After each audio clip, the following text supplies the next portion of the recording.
Strategies for handling the little expenses.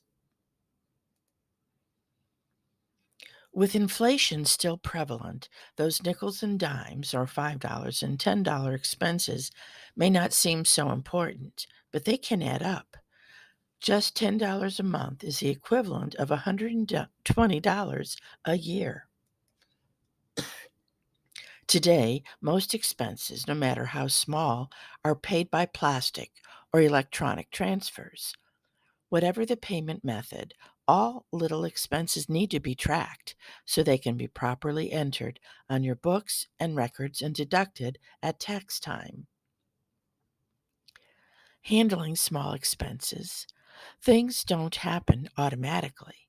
There's planning involved for everything, including those little expenses. Consider this: who pays for what in your business?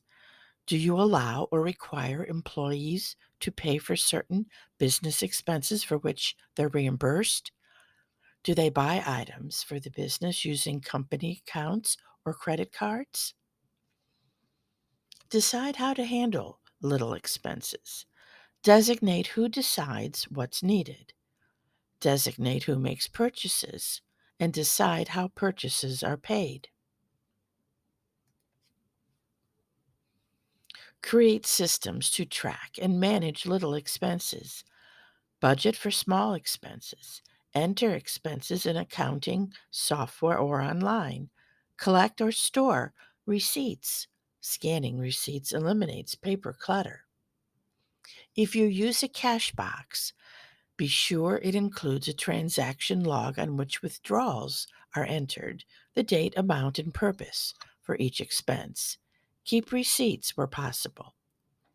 Also, set policy on where to keep the cash box, who has access to the key to the box, how much to keep in the box, and who is responsible for replenishing it. Reimbursement arrangements. If you have an accountable plan for reimbursing expenses, no matter how seemingly trivial, the reimbursements aren't taxable wages to employees.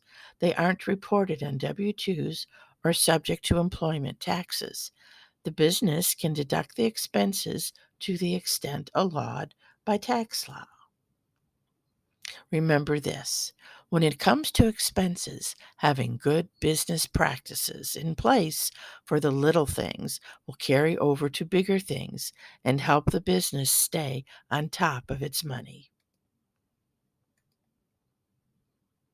It has long been an axiom of mine that the little things are infinitely the most important.